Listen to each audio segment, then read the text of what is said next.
Hello, and welcome to B2B Topics and Tips, bringing you the latest buzz in small business topics, tips, and expert interviews. Watch live or watch later. Drop any questions or thoughts into the comments and we will respond. If you're watching later, feel free to use hashtag replay. Hi, I'm Melissa St. Clair, Communications and Standard Operating Procedure Specialist at Paper Chaser Biz LLC, a certified military spouse-owned enterprise. And today's B2B, I am pleased to have an expert interview with Carrie Wulf. Hi, Carrie. Hi, Melissa. Thanks for having me on. Absolutely. So Carrie is the CEO and founder of Wulfden Professional Solutions. And Carrie is part of my virtual expert network. And even better, she is also a sister military spouse. So hoo-ah to that. Right? Yeah. Let me give an official bio read of Carrie, and then we will move on with our topic for the day. So Carrie's path to organizational excellence began years ago as the wife of an active duty soldier.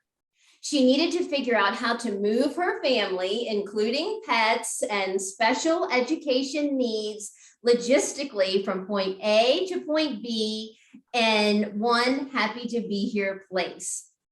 To do this successfully, she had to become an organizational guru.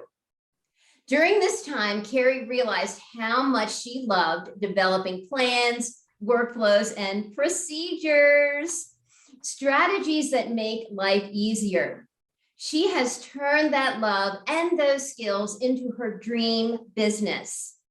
Carrie wants everyone to wake up excited to build their lifetime dream just like she does.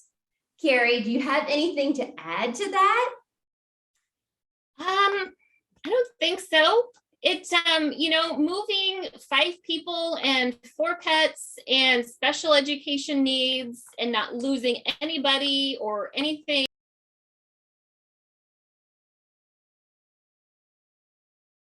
Times across the country. Absolutely. So I tip my hat to you.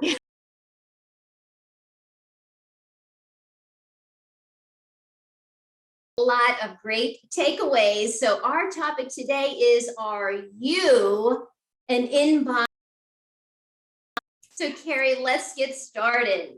The first question that I have is, are you training your inbox to work smarter so that you don't have to work harder? Can you talk about that? Yeah. So what a lot of people don't realize is that you can train your inbox. So, like we get a puppy and, the first thing you do is you train it where to go potty, where do we sleep, where do we eat and drink? And that's so that in the end, it makes our life easier. But what people aren't doing is taking that same time and effort to train their inbox. So there are some settings in the back end of your inbox that Google will use to start learning your email behaviors, marking things at that little yellow flag. And I do want to just put a disclaimer. This is in Gmail. I'm not an Outlook expert, so these are Gmail Google tips. But that little yellow flag on the side of your email, Google chooses to flag that as important or not. And one of the ways you can train your inbox is to start marking that yourself. So if it's an email that you frequently get from a sender or that you always open, make sure that little yellow flag is checked and as yellow. And over time, Google is going to start recognizing that's an important email. I'm going to flag it important. And likewise, if you're getting junk mail or sales emails that Google chooses to mark important, if you unclick that flag and take the yellow off, Google will learn that's junk mail. We're not going to stick it up in your important section. Oh my goodness. I love that. Just a simple tip of working smarter, not harder, right out of the question number 1. So thank you for that. And I'm definitely going to go back through and check those ones that I really don't want to have. Right. Right. So yes, and when everybody is seeing that yellow, you can think of bees and think of me. Exactly. So the second question is, have you considered filing email bankruptcy? What in the world, Carrie? Right. So that kind of sounds a little scary, but I have found that sometimes my clients have got like hundreds of emails, and in some cases it's been like 1,000 or more, but they're afraid to get rid of them. Like, it's that thought of, if I get rid of it, what if I need it again? See, really, it's just clearing out your inbox. It's going through, and I always tell people to archive, not delete. They're not the same thing. Mm-hmm. If you delete it, it is gone forever. You cannot recover it. But if you just click archive, you will be able to do a search and find it again. So you can just archive everything, clear out that inbox. Really, are you going to shop a sale that came in 3 months ago? Do you need to keep the email? Just archive it.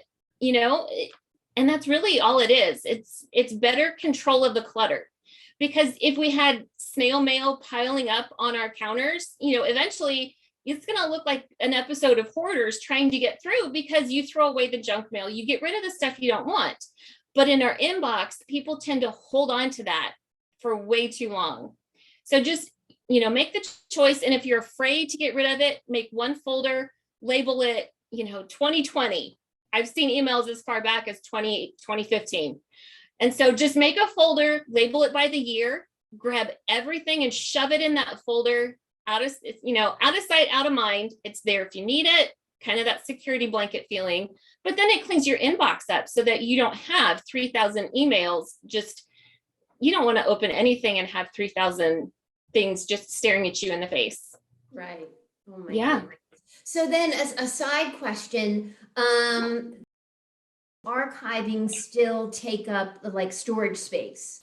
It does. When you archive, it will take up your storage space.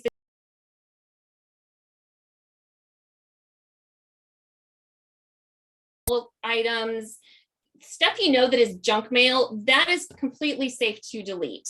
But everything else you could just archive. So yeah, that is a good point, Melissa. It will count towards your storage that you're allotted. Okay, very good.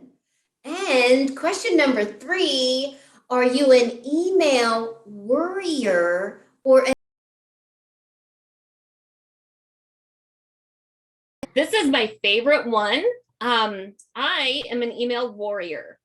So an email worrier are those folks that have their email up on their screen all the time. It's always there on their phone. They're constantly checking. They're afraid to close out their email. What if they miss something? But really, it's a matter of training yourself and training your clients. So I have my vacation responder turned on all the time. And I do that. And in my reply message, it's something like, hey, thanks for reaching out. Here's what you can expect next.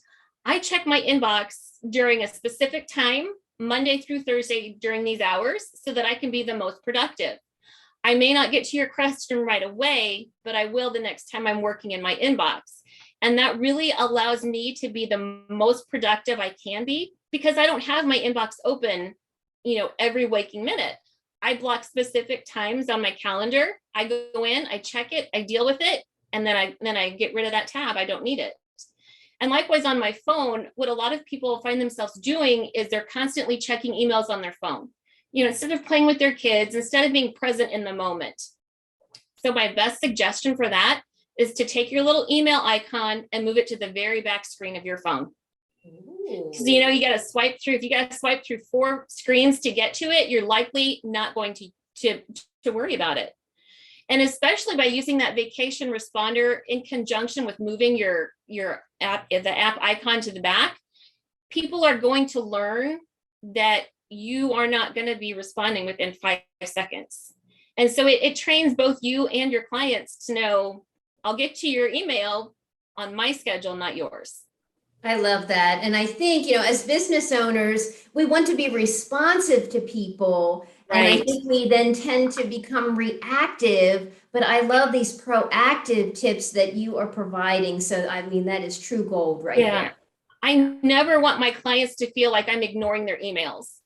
And by using responder to let them know I've received it, I will answer it the next time I'm in there. It lets them know that, one, their email was received. Yes. And 2, I will be getting back to it. It's also a great way to give a heads up if you're going to be out of the office for vacation. You can also stick that on there as well. That's so smart. So smart. Oh my goodness. This has gone by so fast. And I know there was so much packed in. So if you're watching live, watching later, rewatch, hit replay again and listen and take it all in.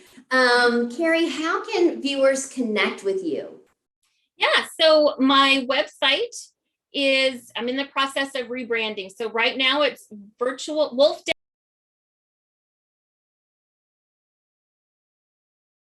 Wulfdenprofessionalsolutions.com.